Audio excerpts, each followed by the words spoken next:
Hey there, everyone.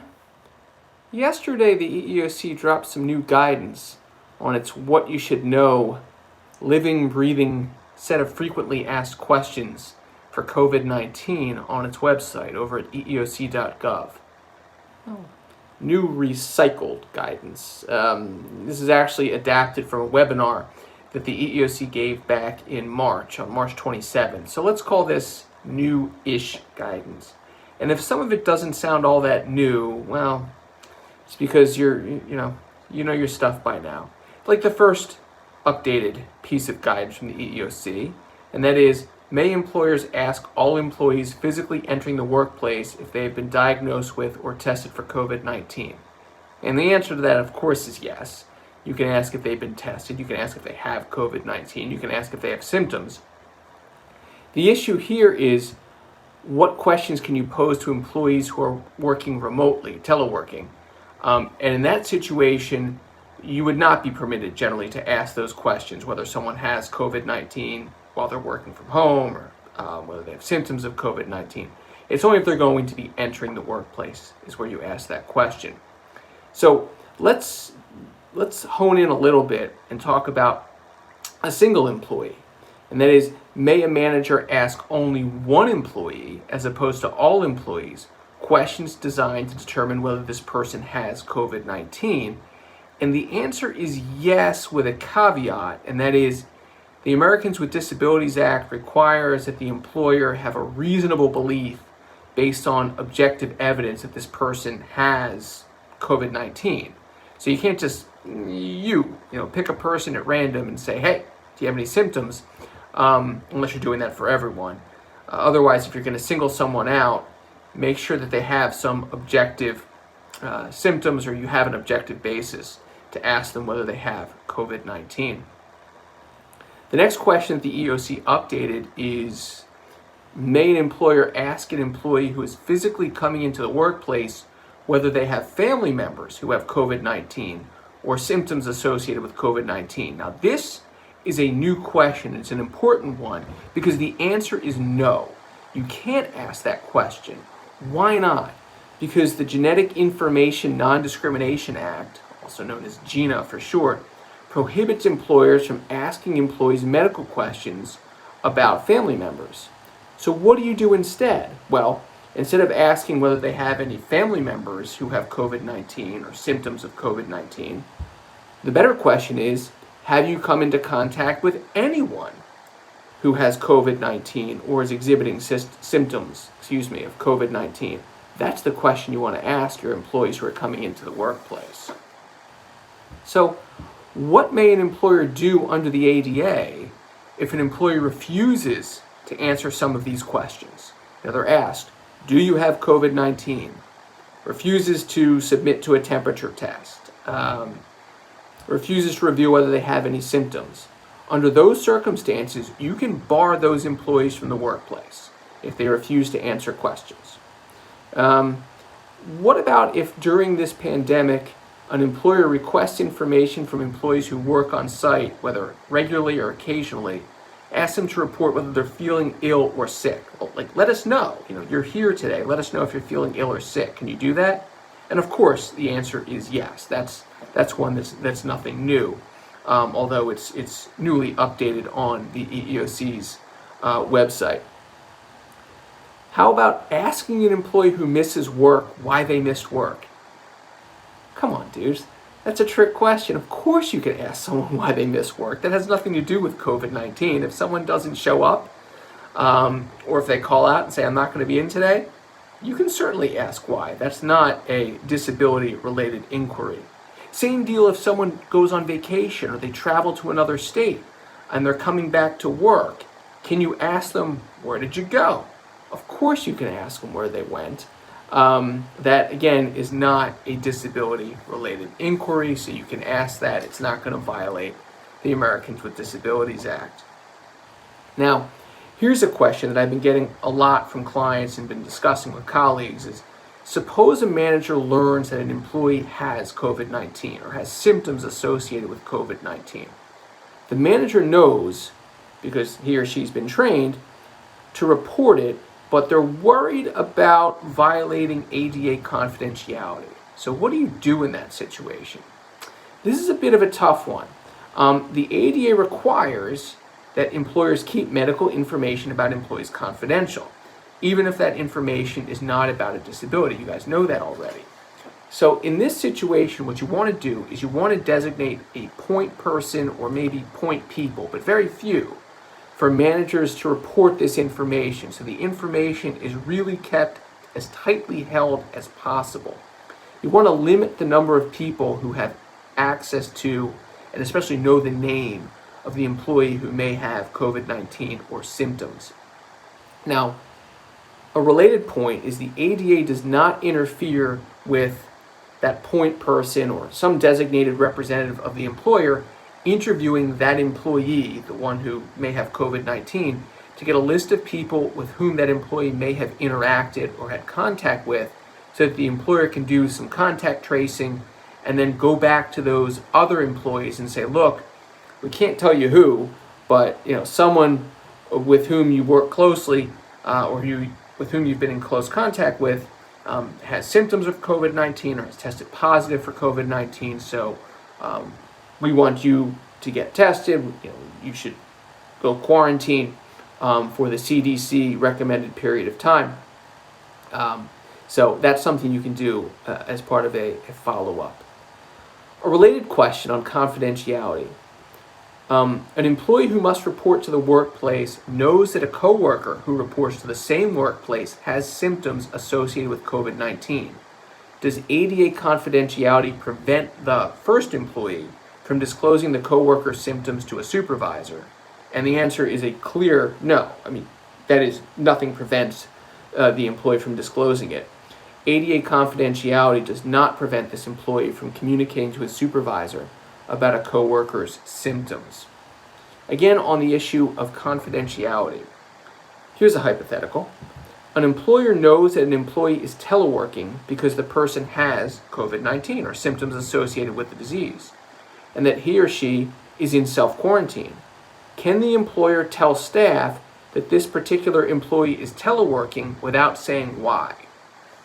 And the answer to that question is yeah, because if this person is teleworking, they're doing their job, coworkers may need to get in touch with them. So coworkers should know that this person is teleworking.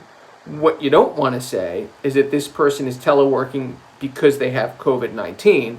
Then you're starting to reveal some of that confidential information that the ADA protects.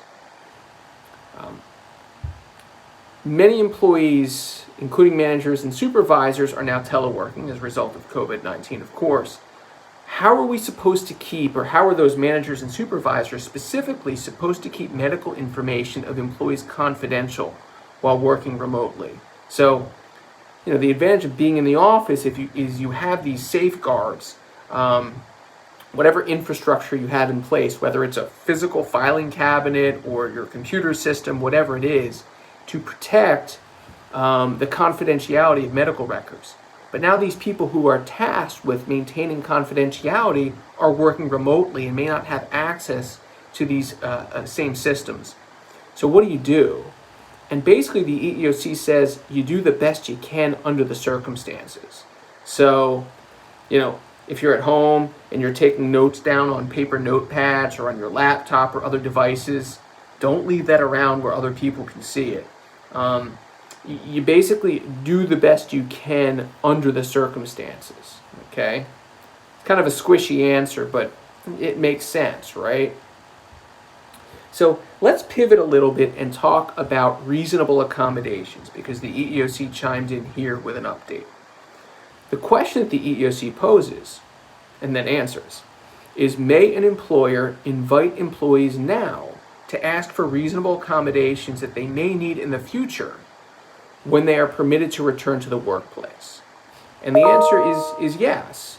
An employer may inform the workforce that employees with disabilities may request accommodations in advance that they believe they need when the workplace reopens. And then what you would do is you'd start to engage in an interactive process, and you talk about what possible reasonable accommodations exist that would enable that individual to perform the essential functions of the job. So by just putting that out there, you're starting to sow the seeds, you're acting in good faith, and then when that employee is ready to come back, you can have a more detailed discussion about what the employee may need to perform the essential functions of the job.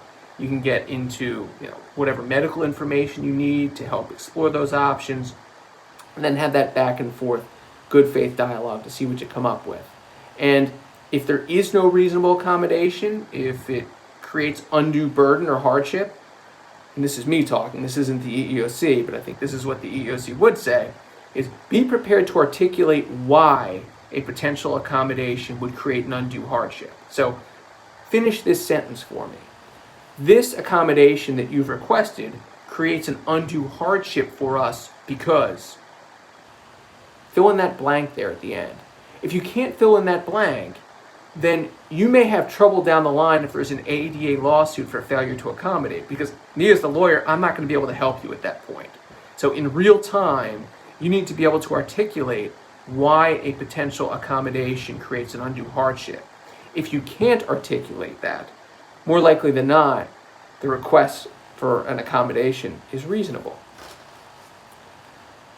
Also on the issue of reasonable accommodations, when an employer requires some or all of its employees to telework because of COVID-19, is the employer required to provide a teleworking employee with the same reasonable accommodations for a disability under the ADA that it provides to this individual in the workplace? And the answer is no, not necessarily. If such a request is made, what you should do, and this is what the EEOC recommends, is that the employer and employee should discuss what the employee needs and why, and whether the same or a different accommodation could suffice in the home setting. So, an accommodation might be, like if someone has carpal tunnel syndrome, and they need, let's say, some gel bars in front of the keyboard, or maybe they have trouble seeing their monitor, getting someone a better monitor at home. Those are the types of reasonable accommodations that would work at home, just like in the office. But there could be another variety of accommodations that aren't reasonable when provided to an employee at home, whereas they would be reasonable in the office. One more accommodation question. Well, let's make it two more.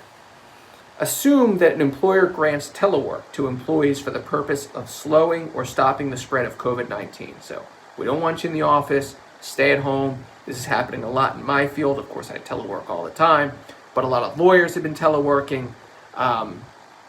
Anyone who doesn't make widgets on a day-to-day basis and needs to be on the assembly line. People who can do work from home, businesses are encouraging them to stay home. So when an employer eventually reopens the workplace and recalls employees to the work site, does the employer automatically have to grant telework as a reasonable accommodation to every employee with a disability who requests to continue this arrangement under the ADA? And the answer is no, but I want you to keep an open mind about this. Anytime an employee requests a reasonable accommodation, the employer is entitled to understand what the disability limitations are and what necessitates an accommodation, and you have this back and forth to see whether, in this instance, teleworking would be reasonable under the circumstances. Okay. The fact that an employer temporarily excused performance of one or more essential functions during this pandemic doesn't mean that they have to excuse it in the future when offices reopen. However, if in the past you've been reluctant, and this segues into the next EEOC point that they've made, if you've recognized some efficiencies from teleworking, if in the past you were reluctant to allow employees with disabilities to telework because you didn't think that they'd be able to perform the essential functions of the job, but now you know from the past 3, 4, 5, 6 months that they can, that accommodation ongoing for someone with a disability who needs to telework may have become a reasonable accommodation.